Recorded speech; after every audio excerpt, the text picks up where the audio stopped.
Hey guys, in today's class we are going to learn about modal verbs. Now modal verbs are sometimes categorized in auxiliary verbs and therefore some grammarians also call it modal auxiliaries. But for this class we'll just keep it simple, we'll call them modals. So what are modals and when are they used? So modal verbs, I'll give you some examples. They are words like can, should, could, may, will, all of these words. And what modals do, what these words here do, is that they express ability, they express possibility, probability of something. They are used when we want to ask for permission or denote obligation. And these functions these are the functions of modal verbs. We have modal verbs which are one-word verbs. Then we have something known as modal phrases. Now modal phrases are also known as semi-modals and they are nothing but a combination of auxiliary verbs, combination of helping verbs. Yeah, we learned about helping verbs in our last lesson. So coming back to modal phrases, they are a combination of auxiliary verbs and they also have the preposition to. So an example of a modal phrase would be ought to, which is a modal phrase, or the word have to. So we have the auxiliary have plus we have the preposition to, and those are our modal phrases. Let's move on to our first pair, which is can and could. Well, have you ever thought about when one can use can and when one should use could? Well, in today's class, we are going to look at the modals can and could, and we are going to understand when should one use them. So let's look at its first use, which is to show ability or lack of ability. Let's understand the first function better with the help of these examples here. The first example sentence is Tom can write poetry. So here the modal is can and the word can is used to express ability. We are talking about Tom's ability to write poetry. Let's look at the second sentence. Lisa can't speak French. Okay, our modal is can't here. It means cannot. Lisa can't speak French. That means here we are talking about Lisa's inability or her lack of ability to speak French. Let's look at the third sentence. When I was a kid, I could climb trees. Okay, so here we have used could and not can. That is because when we talk about ability or lack of ability in the past, we use could instead of can. And therefore, I have used when I was a kid in the past, I could climb trees, but now maybe I cannot. So in the past form, we use could when we want to express ability or lack of ability. So this was the first use of the modals can and could. Let's take a look at the second use. We use can and could when we want to denote possibility. So let's take the first sentence. You can catch the 9:30 train. So when I use the modal here, which is can, when I say you can catch the 9:30 train, I mean there is a possibility for you to catch the 9:30 train. So here this can denotes possibility. Let's look at the second sentence. Tom can't see the tiger anymore. So here when I say Tom can't see the tiger anymore, I mean it is impossible for Tom to see the tiger. So along with possibility, it also denotes impossibility of something or doing something. So let's take this sentence, Tom can't see the tiger anymore. Here in this sentence, we are talking about Tom's impossibility to see the tiger. Let's take a look at the third function of the modals can and could. The third function is when we ask or when we give permission. So the first sentence is, can I borrow your pen? So here I have used the modal can to denote or to ask for permission. So that is the third function. And let's look at the next sentence. You can borrow my pen. So I have asked you, can I borrow your pen? I'm asking for permission. And you say, yes, you can borrow my pen. So here you have used the word can to give permission. Let's look at the next function of the modals can and could, which is to make a suggestion. So when I say, like I have said in this sentence, you could take the art class, I'm giving you a suggestion by using the modal could. So I'm just telling you to do something. It's my advice. It's a suggestion. So these are our 4 functions of the modals can and could. The first one is ability. When you want to express ability or lack of ability, you use the modals can and could. The second one is when you want to show something is possible or something is not possible.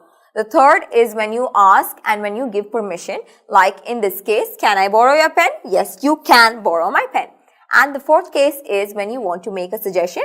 Like I've made you a suggestion here that you could take the art class. Well, let's look at the next set of modals, which are may and might. We are going to look at modal verbs would and will. Well, most of the times these modals will and would are used interchangeably. And guess what? They can be used interchangeably in most situations. But firstly, I want you guys to take a look at the uses of modals will and would. The first use is in formulation of future tenses. So let's take a look at this example sentence. John will probably call you. So here we have used our modal will to formulate a sentence in the future tense. And that is the main use of our modals will and would. They are mostly used in formulating sentences in the future tense. So if I say, you know what, John wants to talk to you. And what would you say then? You would say, yes, I'll call him. So you have used I'll, which is a contraction for I will, and you have formulated a sentence in the future tense. So that's how we use will and would. The first use is to use will and would to formulate sentences in the future tense. Let's take a look at the second use. Secondly, will or would is used to make a request. Let's take a look at this sentence. Will you give me a hand, please? So here, the modal will is used to make a request. We can also use the modal would here, and here can you also use other modals like could. Now all these modals that I just mentioned, will, would and could, these modals are used to make a request. Will you give me a hand, please? So I am making a request to someone. Now thirdly, would is used when we are referring to or when we are framing a conditional sentence. What is a conditional sentence? Conditional sentences start with if. Let's take a look at this sentence. If we had the time, we would call you. Here the modal would has been used in a conditional sentence. We can also say if we have the time. Here we have used in the past tense, but we can also use it in the present tense. If we have the time, we would call you. So here the third usage of would is to use them in conditional sentences. Now, would is also used when we talk about habits in the past. Which other modal do we use when we talk about habits in the past? We use the modal used to, and similarly, we also use would. Let's take a look at this sentence. When I lived in the city, I would walk every day. So here I've used the modal would to refer to or to point out to a habit that I had in the past but I don't anymore. So here I'm saying when I lived in the city, I used to or I would walk every day because I'm referring to a habit in the past and I don't do it anymore. And finally, would is also used in polite expressions. Let's take a look at the first sentence. What would you recommend? So when I say what would you recommend? So let's just take a situation here. Imagine you are at a very nice fine dine restaurant. You are having dinner and you are looking at the menu, but you're kind of confused as to what to order. The waiter passes by and you are confused and you tell him that, I do not know, I can't decide here. And what would you say? You would say, well, what would you recommend? So here I've used would in a polite expression. Well, so let's look at the second sentence. I would like a cup of coffee. So in the second sentence, I would like a cup of coffee, I have used would to tell someone politely that I would want some coffee. And these are the 5 uses of the modals will and would. They are used in the formulation. This is like the primary use of our modal. They are used in the formulation of future tenses. They are also used when we want to make a request to someone. And would is used in conditional sentences. Conditional sentences are those sentences that start with if. Would is also used when we talk about habits in the past. So like in this sentence, when I lived in the city, I would walk every day. So I'm referring to a habit in the past. I don't do it anymore. And finally, would or will can also be used in polite expressions. Also, an important thing to understand here is that would is much more polite than will. So if I say, will you pass me the book? And I could also say, would you pass me the book? But would is more polite, and I would suggest you, or I would advise you to use it in a much more formal setting or in a setting where you want to sound polite. So I hope you all have understood when to use will and when to use would. Let's move on to our next set of modals. So let's look at the modals may and might. So when do we use may? We use may when we want to ask for permission or somebody tells us that something is not allowed. That is when we talk about prohibition, but in a very formal way. So may is something that you would use probably at your workplace or when you're talking to the principal of your school or your teachers for that matter. You normally wouldn't use may when talking to your friends or talking in an informal context. So let's look at the first example. You may start eating now. So here the modal may is used and here someone is giving you permission to start eating now. So it is used very formally. The second sentence is you may not wear sandals to work. And again, may is used here to show prohibition that you cannot wear sandals to work. Let's look at the second use. When you want to politely request someone for something, you use the modal may. Well, have you ever been to, these malls and then there are these customer service desks?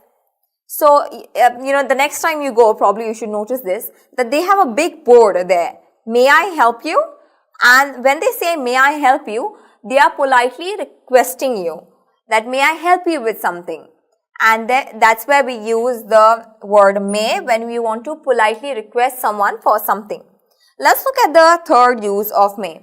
When we want to denote or express possibility. So when I say our company might get the order, here I have used the modal might. I'm using it to express that there is a possibility for our company to get the order. I'm not confirming anything, but I'm just saying that our company might get the order, so that might happen in the future. So it's a possibility in the future. The fourth use, so the next use of the word might is to politely suggest someone. So here we have polite suggestion, and let's take a look at the sentence. You might like to try the pizza.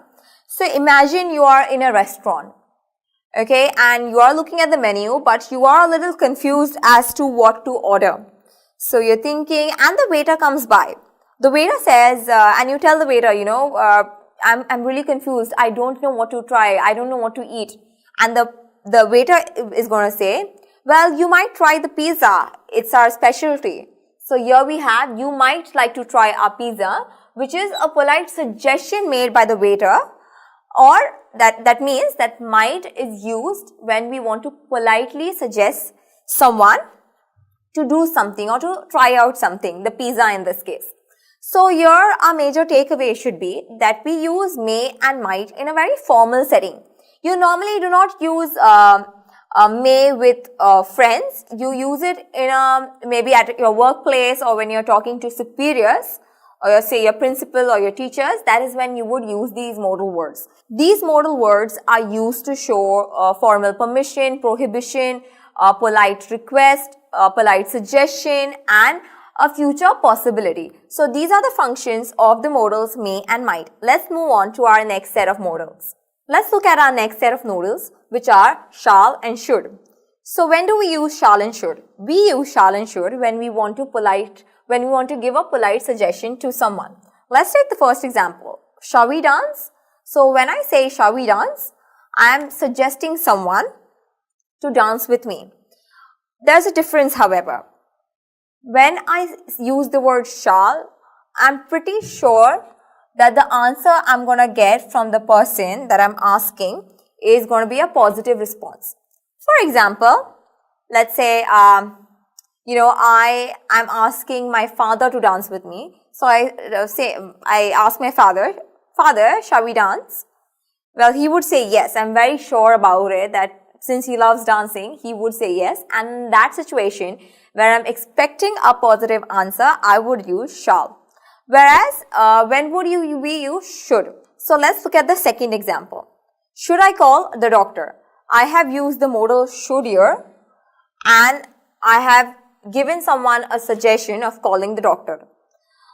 Since we saw in the first example, we use shall when we were sure about a positive answer. We use should when we are not so sure of a positive answer. Let's just say we are not sure. So it can be positive or it can be negative, and that's when you use the modal should. So the next function of the modals shall and should is prediction. Let's look at the sentence here. I shouldn't be late. The train usually arrives on time. So here I am predicting something in the near future. I am saying that I shouldn't be late because usually the train arrives on time, and that is when we use the modal should, or in this case should not. Third function of the modal should is to give advice. So to give advice. Let's look at this sentence. You should read books. Here the modal is should, and we have used should to give advice to someone. So if I were to give some advice to you, I would say you should watch this video to learn about modals. So I have used the word should to give advice here. So the modals shall and should have three functions. The first one is when you want to make a polite suggestion. We use shall when we are sure of a positive response. We use should when we are not quite sure of a positive response. Then we also use should when we want to make a prediction in the future. And lastly, should is used to give advice. So these are the three main functions of the modals shall and should. Let's move on to the next set of modals. So our next modal is must. So when do we use must? We use must when we want to express necessity or obligation. Let's look at the first example. You must improve your handwriting. So I'm using the modal must here to express necessity. It is absolutely necessary for you to improve your handwriting. And also when I say obligation, I mean duty. When we want to talk about duty or when we want to talk about necessity, we use the modal must. Must is also used when we want to refer to or when we talk about logical certainty. What does that mean? Well, take a look at this sentence. Living in such crowded conditions must be difficult. So you are living in a crowded place, okay, and living under crowded conditions is never easy, and therefore I'm using this modal must here to denote logical certainty. You live in a crowded place or you live under crowded conditions, I'm sure it must be difficult. So here we have also used must to highlight or to show logical certainty. Now we know when to use must in terms of when we talk about necessity, obligation or logical certainty. Now let's look at our next modal, or should I say modal phrase. Remember I told you in the introduction that we have something known as modal phrases or semi-modals. Well, ought to is our next modal phrase. Let's look at when ought to is used. Ought to is used when we want to denote or when we want to express moral obligation or desirability. Let's look at the first sentence. You ought to take care of your parents. So here, when I say you ought to take care of your parents, I mean that it is your responsibility, it is your duty to take care of your parents, and that's when we use ought to when we want to talk about moral obligation. Obligation means duty or desirability. Well, the second usage of the modal phrase ought to is when we want to talk about probability of something in the future. So let's take this example. Prices ought to come down. So I'm making a sort of a prediction here. I'm not sure whether it's going to happen or not, but based on my calculations and based on my knowledge, it might happen. So that's where I used ought to. Prices ought to come down. I'm using ought to here to express probability. Well, I hope you all have understood the usage of our modals must and our modal phrase ought to. Let's move on to the next set of modals. Now, we are going to look at our modals have to and need to. So, when do we use these modals? We use these modals when we talk about necessity or requirement. And one more thing to remember here is that we use them in the present and the future tense. So, let's look at the first example sentence. I have to apply for a visa to travel abroad, obviously. So, here we have used the modal have to, which means it is necessary for me to apply for a visa, or it's a requirement that I apply for a visa to travel abroad. So, here we have used have to in the present tense to talk about necessity or a certain requirement. Let's take a look at the second sentence. I need to drop by his room to pick up a book. So, here I have used need to. So, in order for me to get that book, it is necessary for me to drop by his room, and therefore I have used the modal need to here. Also, an important thing that I forgot to tell you is that have to and need to are our modal phrases, or they are also known as semi-modals, because we use have, which is our auxiliary, with the preposition to. Well, let's move on with have to and need to now. So, we have had to and needed. What does that mean? And I've written past. Well, what this means is that we use have to and need to in the present tense or the future tense, and we use had to or needed to in the past tense. So, let me substitute have to and need to with had to and needed to. So, the first sentence is, I have to apply for a visa to travel abroad, and if I have to refer to it in the past, I would say, I had to apply for a visa to travel abroad. So, here I am referring to the past and I have used had to. The second sentence is, I need to drop by his room to pick up a book. So, if I have to refer to this sentence in the past, I would say, I needed to. So, I hope you all have understood when we use have to and needed to. We use them when we want to talk about something that is necessary or a certain requirement. Next, we move on to used to, which is also our semi-modal. It is a semi-modal because we have used the preposition to along with the word used. So, used to has one main use, which is it is used to talk about or to denote habits in the past. Let's take a look at this sentence. I used to live in London. So, here we have used our modal used to, and here I'm saying that I used to live in London in the past. So, it's a habit or it's a situation that happened in the past and it no longer exists. So, used to is used to talk about habits in the past or situations in the past that no longer exist. Well, I hope you all have understood the usage of have to, need to and used to. Until next time, happy learning.